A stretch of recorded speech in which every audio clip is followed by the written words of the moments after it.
Hello, this is Corey the Keyblade Wielder. We're back for the second half of Heroes vs. Villains Round 2. So let's get this started. Okay, first fight, Snow White versus Lord Malice.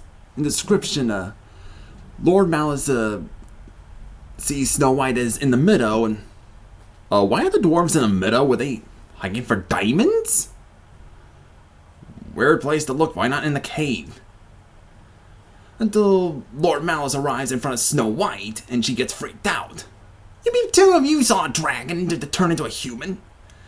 And the dwarves come in to save her. I like the Seven Dwarfs, they're one of my favorite Disney heroes. Hold on. Now he's all fire and Melissa. And of course, Snow White is running away to the woods. Oh boy. That's kind of funny. You got Lord Malice, that is from the non-Disney Snow White movie, chasing the Disney Snow White. Interesting. Oh, there's Batso and Scowl, the ones I told you about. Interesting. You got the one that's made by Disney and the one not made by Disney. They're both about Snow White. Kind of interesting when you think about it. Oh, now the dwarves get to beat the hay out of Scowlin. Did one of them just hit him like a golf ball or something? And now Malice got Snow White and Lord Malice wins. And wait, the dwarves are gonna use the animals to charge to the rescue. Next fight. Taran versus Lord Rothbart. Description, Taran walking with his pig Henwin. They are unknown that they are being stalked by Rothbart, who is ordered by the Horned King to catch Henrin. Oh boy. Yeah, I used to be a fan of the Black Cauldron until I looked at the reviews and even from the Nostalgia Critic, it's complicated. And oh crap! Now we got Rothbart as the great animal along with these dragon guardians. I don't know how you pronounce them.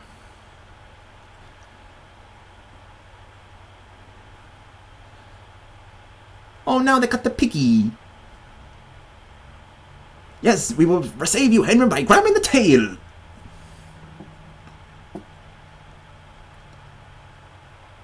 And Rothbart wins. The next fight.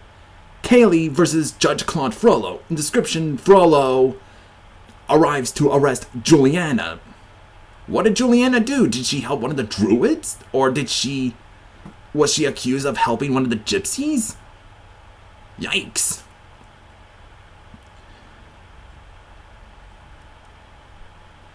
And Kaylee hears and all of this.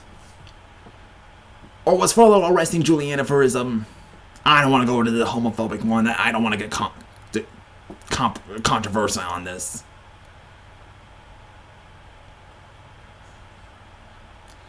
And he sees Kaylee is running away.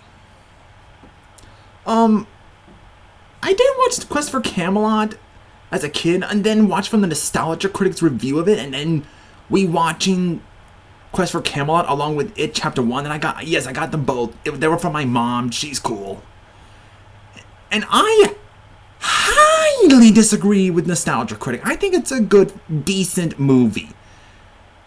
And unless you see Doug Walker did the top 11 F-up videos, I don't want to say the F-bomb because it sounds immature. It's a bad language, but it's also immature. That they did explain things in Quest for Camelot, and Doug Walker, you should have done your research and paid attention to the film.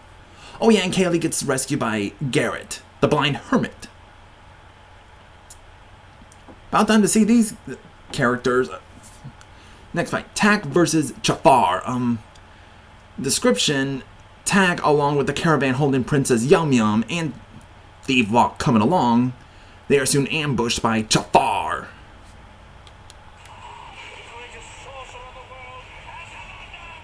Good editing there. It's like he's introducing himself. Well, I hope Tak will... Oh, gets him.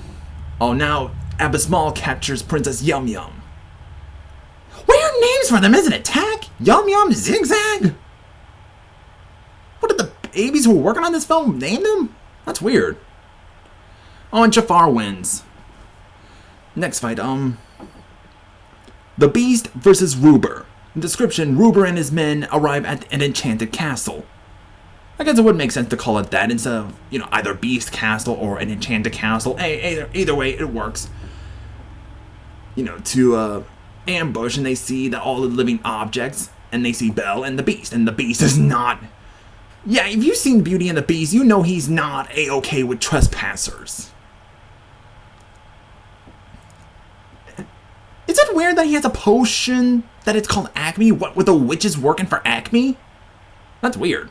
And Ruber turns all of his men into Iron Men. Still awesome, though.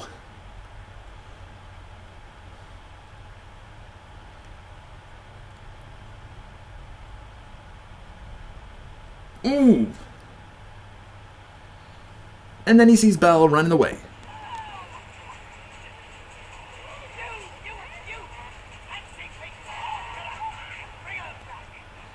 Yeah, Ruber telling his men to get Belle back.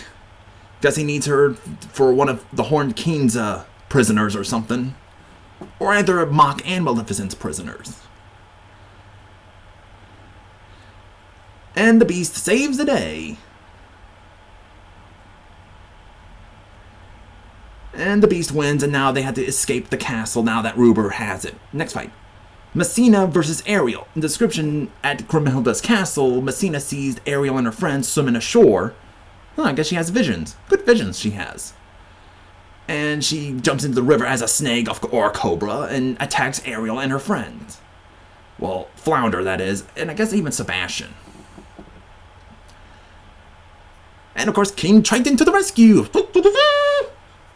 Zaps her with a Triton. Oh boy. It's like jumping jellyfish. That's a weird line from SpongeBob, don't it? Now we see that Triton don't work on Messina, and now she turns King Triton into a weird thing. I forgot what it was called. First he was got defeated by Jafar in round 2 in Disney Heroes vs. Villains, and now he gets the same fate from Messina in Heroes vs. Villains round 2.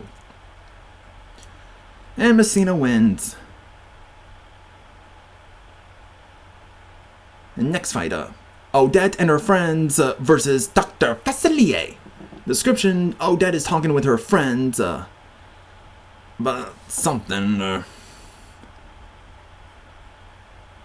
Until they get a surprise visit from the Shadow Man, Dr. Facilier. And I guess Puffin wants to let me in, well, knock up the bits. And Facilier offers Odette a chance to have a relationship with Prince Derek. I guess she's tempted by that. I saw this back in elementary school, Brantner that is, Brantner Elementary School, I saw it at that. I thought it was a pretty good film. Wait, what?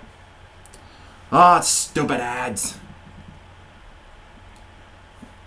Hold on. Okay, now we're back. There's some Halloween ad or something. And now we can see the color filters, and he's going to turn Odette into a swan with voodoo and... Yes. Are you ready? Are you ready? Are you ready? Transformation Central, Transformation Central, Transformation Central, Notification Central. Can you feel it? You're changing, alright. I hope you're satisfied. But if you wait, don't blame me.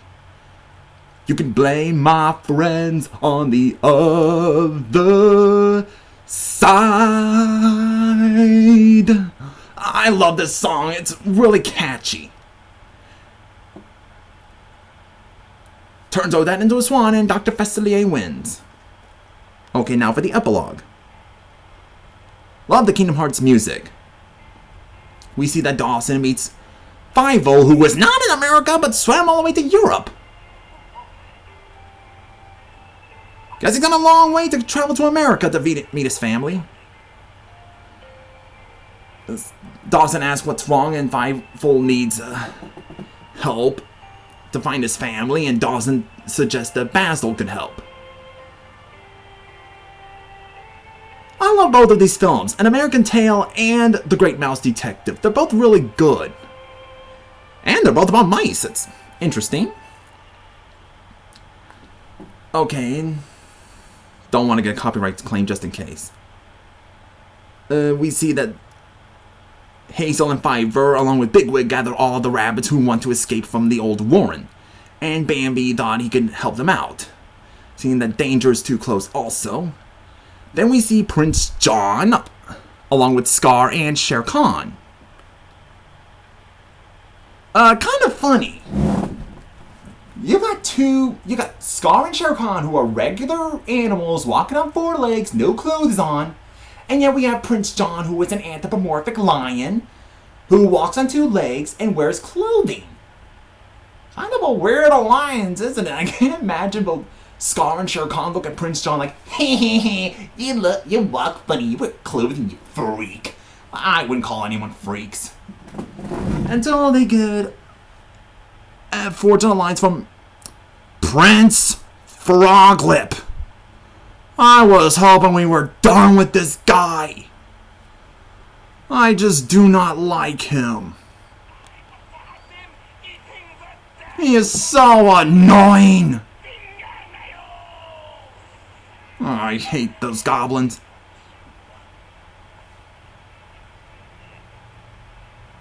Even Shere Khan and Scar agree with my opinion.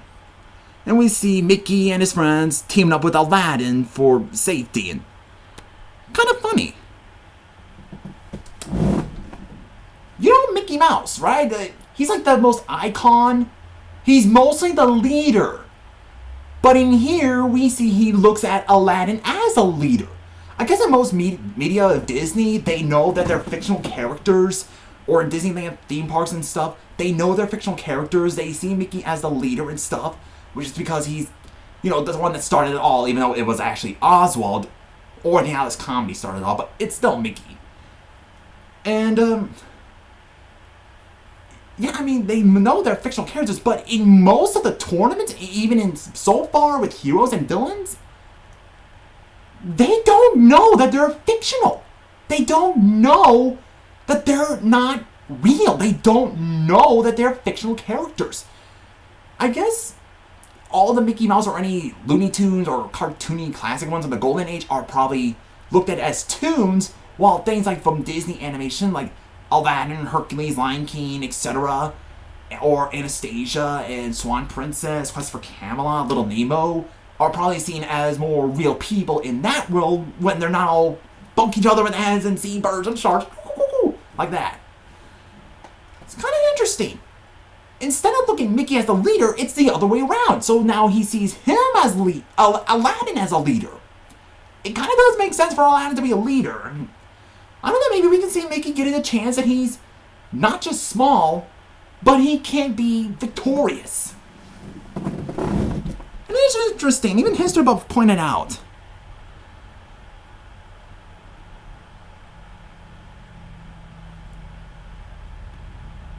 And we see that the Horned King is calling all of his alliance, Ruber, Dr. Facilier, and Rothbart, along with Henrin, that he is captured. Poor Piggy.